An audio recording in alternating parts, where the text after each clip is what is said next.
Hello and good morning to everyone. Welcome to non tech study. आज हम NTPC के जो प्रीवियस ईयर के जो क्वेश्चन है वो यहाँ पे डिस्कस करेंगे। यह जो पेपर है वो 2 अप्रैल 2016 का पेपर है जो कि शिफ्ट फर्स्ट में हुआ था। इसका टाइमिंग क्या था 9 to 10:30। इस पेपर में हम जो भी क्वांट के क्वेश्चन थे, जो भी मैथ के क्वेश्चन थे, वो सारे क्वेश्चन यहाँ पे डिस्कस करेंगे। तो चलिए देखते हैं आज के वीडियो का जो पहला सवाल है। जैसे कि आप यहाँ पे क्वेश्चन देख पा रहे हैं कि क्या है कि एक 20 मीटर लंबी सीढ़ी दीवार पर टिकी है। जमीन के साथ कितने डिग्री का कोण बना रहा है ये? यहाँ पे एक्चुअली 6 नहीं, कितना होना चाहिए 60 डिग्री। जैसे कि आप यहाँ पे ऑप्शन से मैच करेंगे और जो आंसर दिया था उसके अनुसार यहाँ पे क्या होना चाहिए 60 डिग्री का कोण बनाता है। दीवार से सीढ़ी के पैर के बीच की दूरी हमें क्या है निकालना है। तो कैसे करेंगे इस टाइप के क्वेश्चन को? अगर आपने हाइट एंड डिस्टेंस का बेसिक क्वेश्चन भी किया होगा तो इसे आप आराम से कर सकते हैं। कैसे करेंगे देखिए, जैसे कि क्वेश्चन बोला वैसे हम इसमें डायग्राम बनाएंगे। तो बोला है कि एक सीढ़ी जो है दीवार से टिकी हुई है। मान लेते हैं ये दीवार है। दीवार कैसा होता है वर्टिकली, मतलब धरातल से एक लंबवत ऊपर की ओर ये दीवार हो गया। ये सीढ़ी जो है दीवार के साथ क्या है, ये ऐसी टिकी हुई है, ठीक है। और सीढ़ी जो है ग्राउंड के साथ मतलब धरातल के साथ कितनी डिग्री का कोण बना रही है 60 डिग्री का कोण। अब अगर आपने हाइट एंड डिस्टेंस पढ़ा है तो आपको इसमें जो वैल्यू आएगा वो आपको पता होगा कि 60 डिग्री अगर है तो सामने वाला क्या होता है √3, बेस कितना होता है 1 और इसका हाइपोटेनस कितना होता है 2, ठीक है। इतना आपको पता होगा। तो अगर ये वैल्यू आपको पता है तो अब आपको डायरेक्ट क्या करना है, कंपेयर ही करना है। तो कंपेयर कैसे करेंगे? ये सीढ़ी की लंबाई हमें क्या दिया हुआ है क्वेश्चन में 20 मीटर, लेकिन हमने जो वैल्यू यहाँ पे पुट किया है उसके अनुसार क्या है 2। तो 2 की वैल्यू अगर 20 है, 2 की वैल्यू अगर 20 है तो हमें किसकी वैल्यू निकालना है सबसे पहले 1 की वैल्यू। क्यों? क्योंकि ये सीढ़ी का पैर हो गया और ये दीवार, इन दोनों के बीच की दूरी हमें निकालना था। तो अगर 2 की वैल्यू क्या है 20, अगर 2 की वैल्यू 20 है तो 1 की वैल्यू कितना हो जाएगा 20/2 मतलब 10। तो हमारे पास 1 की वैल्यू आ गई कितना 10 और यही हमारा क्या हो जाएगा आंसर, ठीक है। अब अगर आपको ये वैल्यू पता नहीं है कि यहाँ पे √3 कैसे है 1 कैसे है, तो आप ट्रिग्नोमेट्रिक जो वैल्यू होता है उससे आप सॉल्व कर सकते हैं। कैसे देखिए, जैसे कि डायग्राम तो सबसे पहले हमें बनाना ही पड़ेगा। तो हमने ये डायग्राम बना दिया जैसे कि क्वेश्चन में दिया है। ये 60 डिग्री हो गया, ये हो गया उस दीवार की ऊंचाई, ये हो गया बेस और ये हो गया हाइपोटेनस, ठीक है।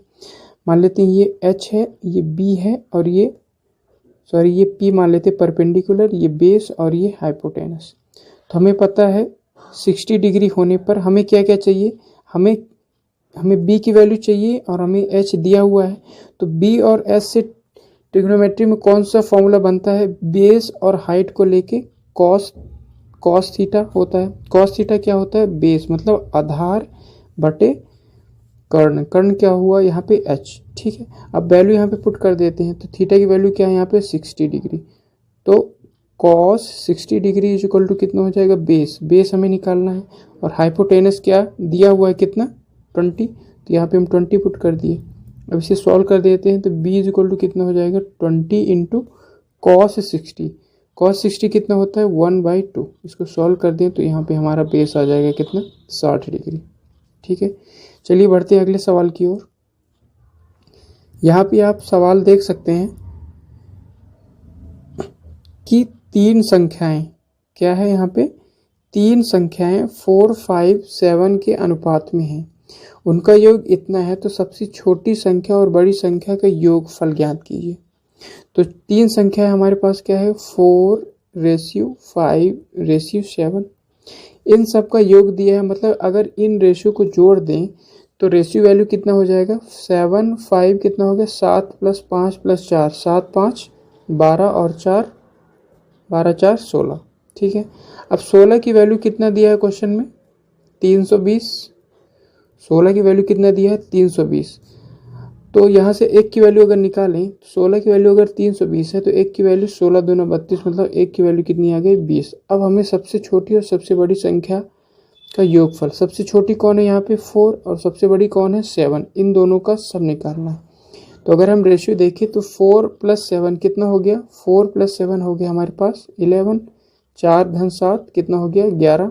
अब एक की वैल्यू अगर 20 है तो 11 की वैल्यू कितना हो जाएगा, एक की वैल्यू अगर 20 है तो 11 की वैल्यू 220।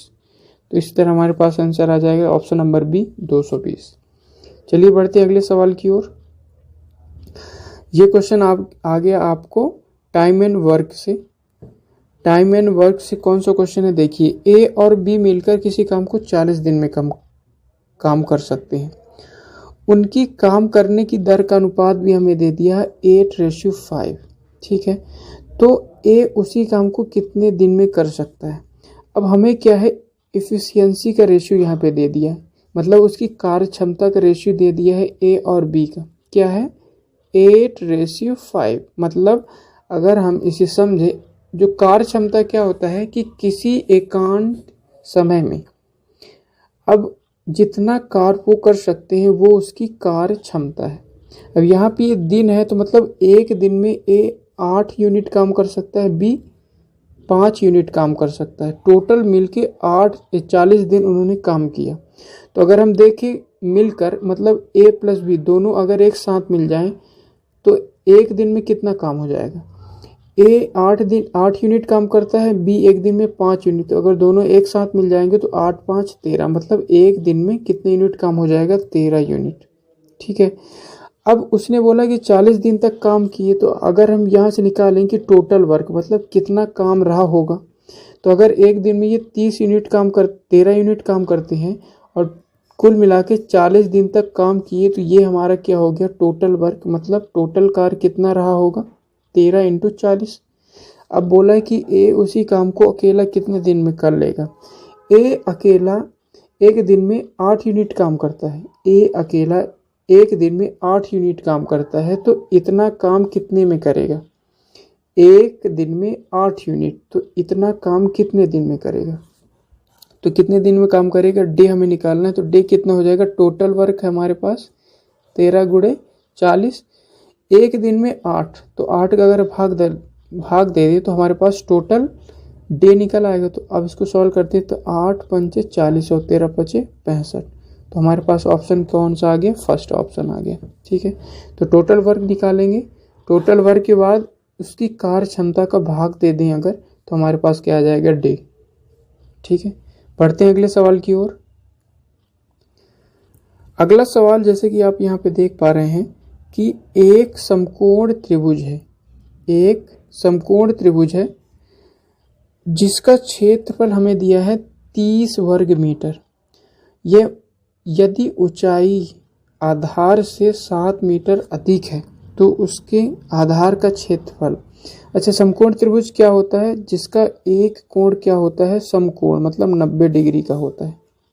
अब इसका एरिया हमें क्या दे रखा है, एरिया दे रखा है हमें 30 वर्ग मीटर। अब बोला है कि ऊंचाई जो है आधार से 7 मीटर अधिक है। मान लेते हैं आधार x है तो ऊंचाई कितना होगा x + 7। ठीक है, अगर आधार x है तो ऊंचाई 7 ज़्यादा है तो x + 7। हमें क्या निकालना, देखो आधार ज्ञात करना, मतलब x की वैल्यू हमें निकालनी। समकोण त्रिभुज का क्षेत्रफल कितना होता है 1/2 आधार गुणे ऊंचाई, कितना होता है 1/2 आधार गुणे ऊंचाई, यही होता है। तो अब वैल्यू को यहाँ पे पुट कर दे रहे हैं तो आपका आंसर आ जाएगा। देखिए अगर हम यहाँ पे वैल्यू पुट कर दें तो 1/2 आधार कितना है इसका x, हाइट कितना है x + 7 = कितना दिया है यहाँ पे 30। अब या तो आप वैल्यू यहाँ से पुट करके चेक कर लो या इसको सॉल्व कर लेते हैं। तो ये कितना आ जाएगा हमारे पास, इसको इसके साथ सॉल्व करते हैं तो हमारे पास आ जाएगा x² + 7x = 2 को उस साइड ले जाएंगे तो 30 × 2 मतलब 30 × 2 कितना हो गया 60। इसे और सॉल्व करते हैं तो कितना हो जाएगा ये x² + 7x - 60 = 0। अब इस क्वाड्रेटिक इक्वेशन को सॉल्व करना है। इसको कैसे सॉल्व करते हैं कि एक्स स्क्वायर का कांस्टेंट कितना है 1, कोफिशिएंट कितना है 1, और जो कांस्टेंट है उसका कोफिशिएंट कितना है 60। तो 60 इंटू 1 मतलब 60 का हमें एलसीएम निकालना है, जिसको जोड़ें या घटाएं तो कितना आ जाए 7, और मल्टीप्लाई करने पर कितना आना चाहिए 60। तो हम 60 का सबसे पहले एलसीएम निकालते हैं। तो 2 से करेंगे 30 टाइम, 3 से करेंगे 10, 2 5 बार और ये 5 एक। तो हमारे पास अब इनको लेके हमें पेयर बनाना है। तो देखो कितना ले लें, अगर 5 3 15, 15 4 नहीं ले सकते, 3 दूना 6, 5 दूना 10, तो 10 और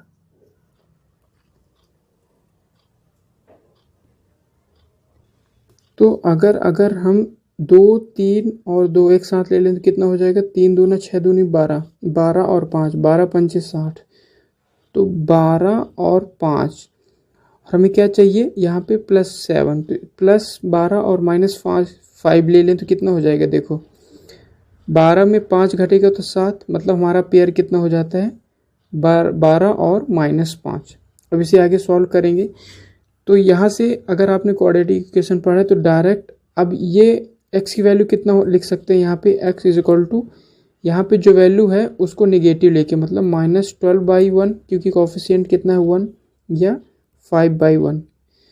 तो नेगेटिव तो कोई लेंथ हो नहीं सकता, बेस जो है उसका आधार -12 तो हो नहीं सकता, तो इसका आंसर कितना होगा 5। तो इस तरह हम इस राइट एंगल ट्रायंगल का हम क्या निकाल लिए, आधार कितना आया था हमारा 5। तो इस तरह हम इसे सॉल्व कर सकते हैं। आपको केवल ये राइट एंगल ट्रायंगल का ये जो एरिया है वो आपको पता होना चाहिए। एक्चुअली राइट एंगल ट्रायंगल नहीं, किसी भी त्रिभुज का एरिया हो सकता है, अगर आपको उसका बेस पता है और उसका ये जो हाइट है वो पता है, तो ये किसी भी ट्रायंगल का एरिया 1/2 आधार गुणे ऊंचाई होगा। चलिए बढ़ते हैं अगले सवाल की ओर। अगला सवाल है, अब हमें इसमें से पता करना है कि जो रेशनल नंबर लिखा है उसमें से कौन सा बड़ा है और कौन सा छोटा।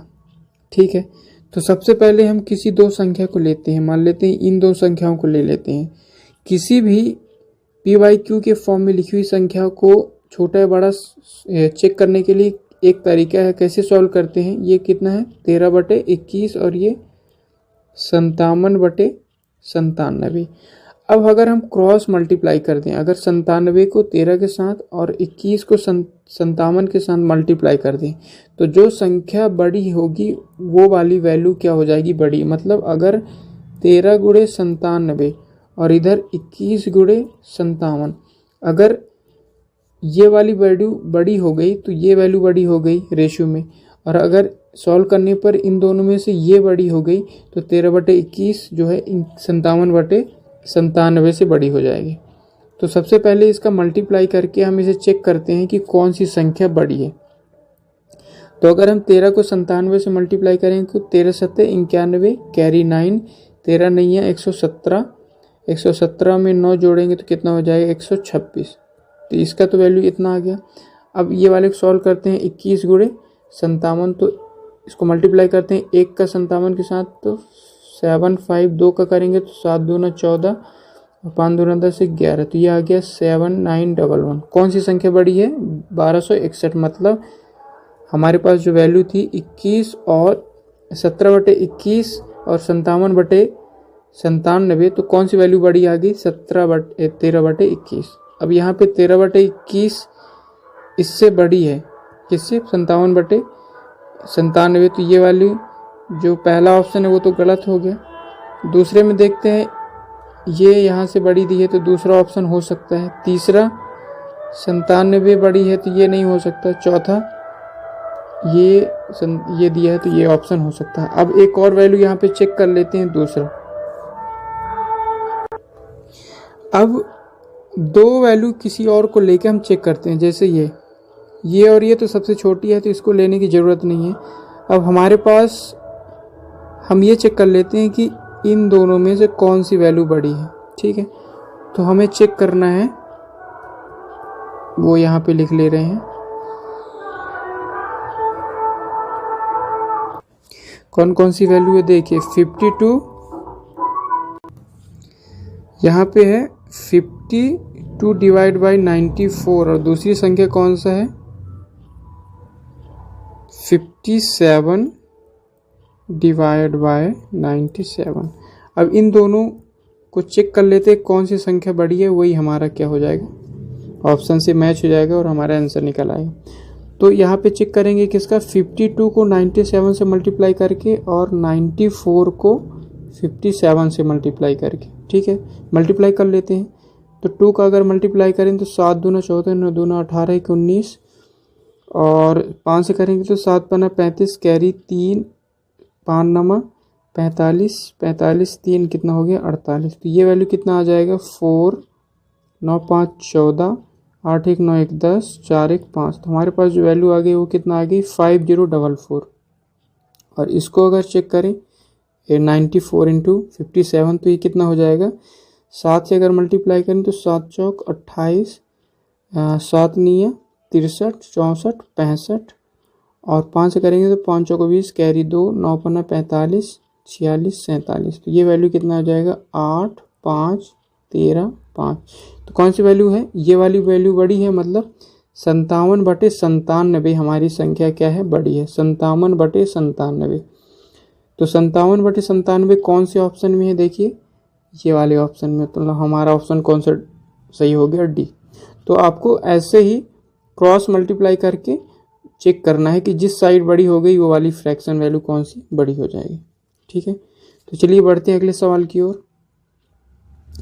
अगला सवाल है कि दो धनात्मक संख्याओं का अंतर 50 है, उन दोनों का अनुपात 7:2 है, तो दोनों संख्याओं का गुणनफल ज्ञात करो। कैसे सॉल्व करेंगे इसे, दो संख्या है अंतर 50 है। अच्छा, अनुपात दिया है, मान लेते हैं ये ए है और बी 7:2 ये रेशियो है, इनका अंतर क्वेश्चन में दिया है 50।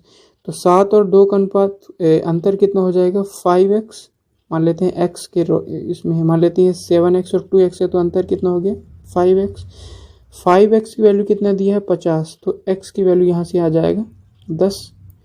अब हमारे पास 10 आ गया, हमें क्या निकालना है गुणनफल, मतलब 7x और 2x का गुणा। तो 7 दूना 14 x स्क्वायर कितना आ जाएगा 14, x की वैल्यू कितना है 10, तो ये 10 का स्क्वायर, तो हमारे पास आंसर आ जाएगा 1400, ऑप्शन नंबर सी। ठीक है, चलिए बढ़ते हैं अगले सवाल की ओर। अर्धवार्षिक रूप में चक्रवृद्धि ब्याज से 80,000 रुपये के 2 वर्ष के बाद 20% की वार्षिक दर से कितने रुपए हो जाएंगे।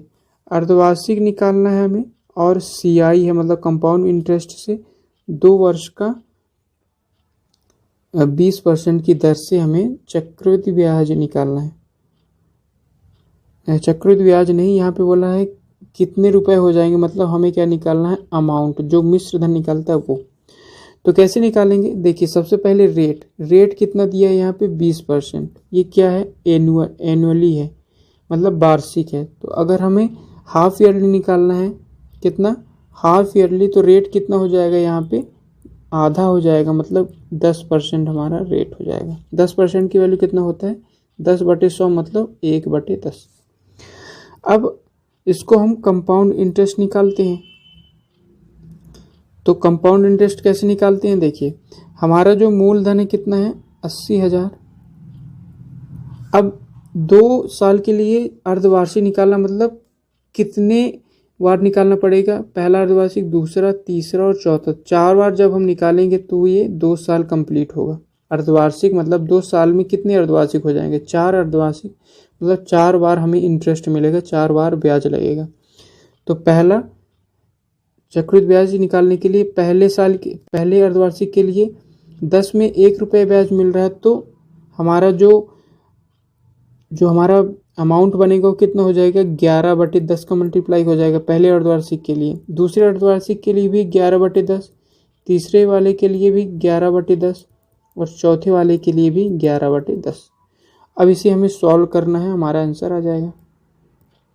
इसको सॉल्व कर देते हैं। तो ये 4 0 से 4 0 ऊपर वाला कट गया, तो हमारे पास 8। अच्छा, 11 को 4 बार मल्टीप्लाई करना है, तो 11 इंटू 11 का क्यूब कितना होता है 1331 इंटू 11, एक बार और करना पड़ेगा। इसको सॉल्व कर लेते हैं, हमारा आंसर आ जाएगा। तो 8 एकम 8, 8 तिक 24, कैरी 2, 8 तिक 24, 25, 26, कैरी 2, 8 एकम 8, 9, 10। इसको 11 से मल्टीप्लाई कर देंगे तो कितना हो जाएगा। इसे 11 से मल्टीप्लाई करने का तरीका आपको पता होगा कि लास्ट वाली संख्या 8, फिर अगले वाले के साथ जोड़ेंगे तो 8 4 12, कैरी 1, फिर अगले वाले के साथ जोड़ेंगे तो 6 4 10, कैरी 1, एक कैरी था तो 11, कैरी 1, 6 और 0, 6 और एक कैरी था वो 7, और 6 और 1 0 और 1 कितना हो गया 1, और लास्ट में 1। तो ये हमारा क्या हो जाएगा आंसर। इसको मैच कर लेते हैं, कौन से वाले ऑप्शन में है ये, 11 71 28, कौन से ऑप्शन में है देखिए, 11 71 28, ऑप्शन नंबर बी, 11 71 28। ठीक है, तो आपको CI निकालना है अगर, तो ऐसे ही आप डायरेक्ट अमाउंट वाला फॉर्मूला लगा के, ये जो वैल्यू आएगी वो हमारा क्या होता है अमाउंट, जितना भी हर साल या हर सेक्टर का हम अमाउंट निकालते जाएंगे, जितना भी रेट है उसमें जितना ब्याज लगा है उसमें को ऐड करके हम इस तरह इसको अमाउंट निकाल सकते हैं। CI के लिए होगा ये। चलिए बढ़ते हैं अगले सवाल की ओर। अगला सवाल है कि एक व्यक्ति अपने पुत्र से 26 वर्ष बड़ा है, 3 वर्ष बाद उसकी आयु पुत्र की आयु की 3 गुनी हो जाएगी।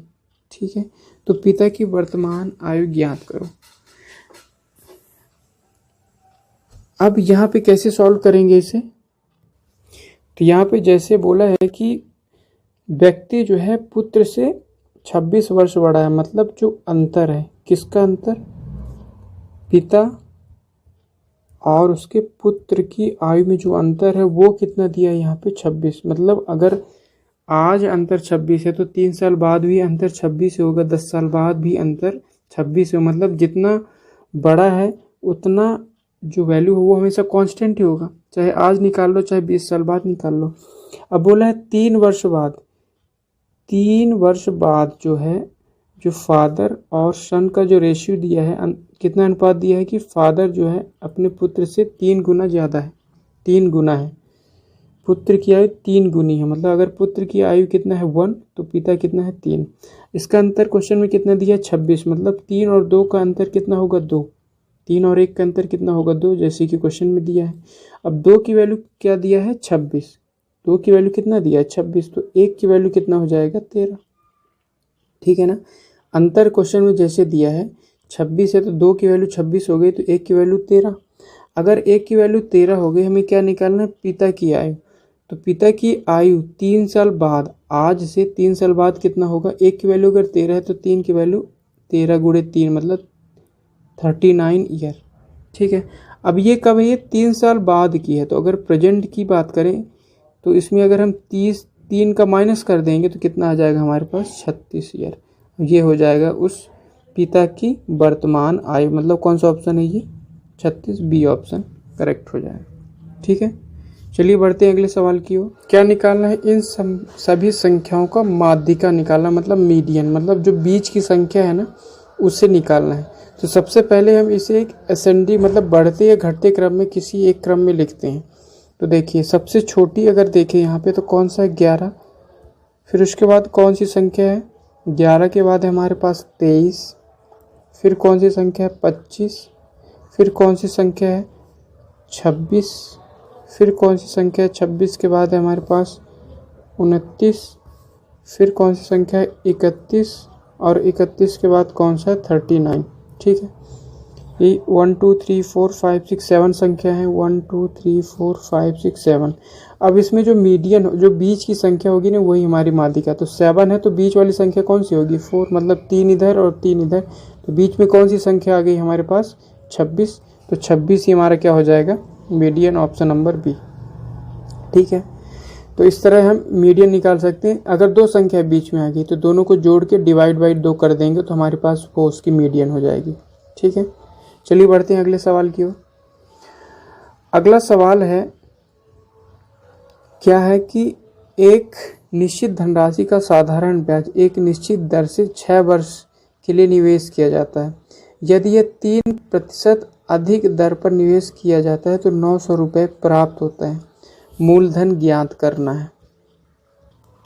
तो कैसे करेंगे इसे, हमें पता है कि साधारण ब्याज जो है अगर जितने परसेंट रेट अधिक से करेंगे तो उस पर जो भी ब्याज मिलता है वो उसका एक्स्ट्रा ब्याज जुड़ जाता है। उस वाले जो भी प्रीवियस जो पुराना जो हमारा ब्याज था उसमें जितना भी एक्स्ट्रा रेट निकालें तो वो वाले ब्याज को पुराने वाले ब्याज से जोड़ देंगे तो हमारा टोटल जो है मिश्र धन निकल आता है। तो इसमें हम कैसे सॉल्व करेंगे कि जो भी एक्स्ट्रा 3% के रेट से 6 वर्ष के लिए लगा है वो किस पे लगेगा, हमेशा मूलधन पे ही रहता है। साधारण ब्याज पे हमेशा मूलधन क्या होता है, कांस्टेंट होता है, जबकि चक्रवृद्धि ब्याज में हर ब्याज के बाद उसका जो मिश्र धन बनता है वही उसका मूलधन हो जाता है। मतलब उसका जो मूलधन है वो हर बार क्या होता है, चेंज होता रहता है। लेकिन जो सिंपल इंटरेस्ट है उसमें हमेशा जो मूलधन है, जो प्रिंसिपल अमाउंट है, वो हमेशा क्या होता है, कांस्टेंट होता है। तो P पर मतलब मूलधन पर 3% अधिक मतलब 3% जो एक्स्ट्रा लगा है उसका कितने साल के लिए, 6 वर्ष के लिए। कितना अगर हम ब्याज निकालें तो कितना दिया है क्वेश्चन में, 900 अधिक हो जाता है। मतलब ये जो ब्याज कौन सा है, 900 रुपये है। इससे अगर हम सॉल्व करें तो 3 3 और 2 किससे सॉल्व करें, 3 से, तो 3 दूना 6 और ये 100 और ये इससे कट जाएगा 50 टाइम। तो हमारे जो प्रिंसिपल आ जाएगा वो कितना आ जाएगा, 5000। ठीक है, क्वेश्चन में क्या पूछा है हमें, मूलधन ज्ञात कीजिए। तो हमारा आंसर कितना हो जाएगा, 5000, ऑप्शन नंबर डी। ठीक है, तो जितना भी ब्याज एक्स्ट्रा लगा है तो वो हमेशा मूलधन पर ही लगेगा और जो भी ब्याज हमें एक्स्ट्रा दिया है वो इसके ब्याज के बराबर हो जाएगा और क्वेश्चन हमारा सॉल्व हो जाएगा। चलिए बढ़ते हैं अगले सवाल की ओर। ये एक सिंप्लीफिकेशन का क्वेश्चन है, सिंपल से सॉल्व कर सकते हैं। जैसे इस टाइप के क्वेश्चन को हमेशा एक रूल है, कौन सा है, बोर्ड मास थ्योरम या बोर्ड मास रूल, इसी से फॉलो होगा। मतलब सबसे पहले ब्रैकेट के अंदर वाले क्वेश्चन सॉल्व होंगे, फिर ऑफ वाले मतलब हिंदी में जब का लिखा रहता है वो वाले क्वेश्चन सॉल्व होंगे, जो सिंप्लीफिकेशन वो पहले सॉल्व होगा, फिर उसके बाद डिवीजन वाला, उसके बाद मल्टीप्लिकेशन वाला, फिर उसके बाद एडिशन और सब्ट्रैक्शन वाले। ठीक है, तो यहाँ पे सबसे पहले हमारे पास क्या है, ब्रैकेट है और डिवीजन। तो ब्रैकेट मतलब सबसे पहले ब्रैकेट होगा उसके बाद डिवीजन होगा। ठीक है, तो सबसे पहले हम ब्रैकेट के अंदर को सॉल्व करेंगे। तो क्वेश्चन क्या लिखा है, 2/5 + 2/9 और डिवीजन 2/5 + 5/9। इसको हम सॉल्व कर देते हैं और हमारा आंसर आ जाएगा। तो देखिए इसको सॉल्व करते हैं, एलसीएम कितना हो जाएगा इसका, 45, 9 और 5 का एलसीएम, 5 × 9 45, तो 5 × 9 = 45, 9 × 2 = 18 प्लस 9 × 5 = 45, 5 × 2 = 10। इस साइड का तो इतना हो गया, इधर का कितना हो जाएगा, ये 45, 9 और 5, 5 × 9 = 45, 9 × 2 = 18 और 9 × 5 = 45, 5 × 25। इसको सॉल्व कर देते हैं तो 18 और 10 कितना हो गया, 28/45। डिवीजन ये हो गया 8 5 13 कैरी 1 2 1 3 1 4/45। अब डिवीजन को जब हटाते हैं तो ये जो दूसरा वाला है वो हमेशा क्या हो जाता है, उल्टा हो जाता है। तो ये 28/45 × 45/43। तो इसको सॉल्व कर लेते, ये कट गया, हमारा आंसर कितना हो जाएगा, 28/45, क्योंकि 43, क्योंकि ये कट नहीं रहा। तो 28/43 हमारा आंसर आ जाएगा, 28/43 43, ऑप्शन नंबर बी। ठीक है, चलिए बढ़ते हैं अगले सवाल की ओर। अगला सवाल हमें क्या दे रखा है कि P कार्य करने में Q से 2 गुना सक्षम है। मतलब उनकी जो इफ़िशियंसी है, मतलब उनकी जो कार्य क्षमता है उसमें P और Q का क्या दिया है कि P Q से 2 गुना सक्षम। मतलब Q अगर एक दिन में 1 यूनिट काम करता है तो P एक दिन में 2 यूनिट काम करता है। ये हमें क्वेश्चन में दिया है इफ़िशियंसी का रेशियो। दोनों मिलकर काम को 22 दिन में कंप्लीट कर लेते हैं। Q अकेला कितने दिन में करेगा। अच्छा, दोनों मिलकर एक दिन में P 2 यूनिट, Q 1 यूनिट, दोनों अगर एक साथ मिल गए तो एक दिन में कितना यूनिट काम करेंगे, 3 यूनिट। दोनों ने मिलकर 22 दिन तक काम किया, मतलब टोटल वर्क कितना हो गया। अगर ये एक दिन में 3 यूनिट काम कर रहे हैं और 22 दिन तक काम चला तो टोटल कितना काम हुआ होगा, 22 × 3, मतलब ये हमारा हो गया टोटल वर्क, मतलब टोटल कार्य। अब Q अकेला, टोटल कार्य इतना है, Q कितने दिन में करेगा। तो क्यू एक दिन में 1 यूनिट काम करता है, तो इतना काम कितने में करेगा, तो इसका जो भी कार्य क्षमता उसको डिवाइड कर देते हैं तो हमारे पास उसका क्या हो जाता है, डे निकल आएगा। तो यही हमारा आंसर हो जाएगा 22 तिहाई 66। तो 66 मतलब ऑप्शन नंबर सी हमारा सही हो जाएगा। चलिए बढ़ते हैं अगले सवाल की ओर। सवाल क्या है कि 2 अंकों की संख्या अपने अंकों की योग की 4 गुनी है। यदि संख्या में 27 जोड़ दिया जाए तो यह मतलब जो संख्या बनेगी यह अपने अंकों की योग की 7 गुनी हो जाएगी। मतलब जो संख्या बनी है अब उसके अंकों का योग जोड़ दें तो वो कितना हो जाना चाहिए, 7 गुना। तो इस टाइप के क्वेश्चन को आप अगर ऑप्शन से करें फटाफट तो ये ज़्यादा बेहतर होगा। चलिए पहला ऑप्शन क्या है, 24। अंकों का योग कितना है, 2 + 4 6। इसका 4 गुना करेंगे तो 6 चौको 24। पहला कंडीशन सही है। दूसरा अगर हम इसमें 27 जोड़ दें तो कितना हो जाएगा, 7 4 11 4 1 5। अब इसके अंकों का योग कितना हो गया, 6। 6 का 7 गुना 6 7 42, जबकि इनका मान है, तो ये पहला ऑप्शन गलत हो गया। अब देखते हैं अगला ऑप्शन। अगला क्या हमारे पास 12। सम कितना हो गया इनकी, सम ऑफ डिजिट 3। 3 का 4 गुना 12 सही है। दूसरा अगर इसमें हम 27 जोड़ दें तो 7 2 9 3। इसके अंकों का योग कितना हो गया, 9 3 12। 12 का 7 गुना 12 7 84, जो कि यहाँ पे 39 है, तो ये नहीं होगा। ठीक है, अगला ऑप्शन देखते हैं हमारे पास क्या है, 48। 48 में इनके अंकों का योग कितना होगा, 8 4 12। 12 का 4 गुना 12 चौक 48। पहला कंडीशन जो है वो सही है। दूसरा कंडीशन देखें तो 48 में हमें क्या जोड़ना है, 27। तो ये हो जाएगा 7 8 15 4 2 6 7 7 8 15 6 1 7। ठीक है, इनके अंकों का योग कितना होगा, 7 + 5 7 5 12। 12 का 7 गुना 12 7 84, जो कि नहीं है क्योंकि ये 75 है। अगला ऑप्शन देखते हैं। अगला ऑप्शन है हमारे पास कितना, 36। अंकों का योग 6 3 9। 9 का 4 गुना। पहला कंडीशन सही है। दूसरा कंडीशन क्या है, 36 में हमें क्या जोड़ना है, 27। तो 6 7 13 3 2 5 1 6 63। इसके अंकों का योग कितना होगा, 6 3 9। 9 का 7 गुना 7 नहीं है 63, मतलब ये ऑप्शन सही है। तो इस तरह आप इस टाइप के क्वेश्चन को अगर ऑप्शन से कर पा रहे हैं तो ये आपके लिए बेहतर होगा। बच्चे ये क्वेश्चन अगले पार्ट में देखेंगे। Thank you.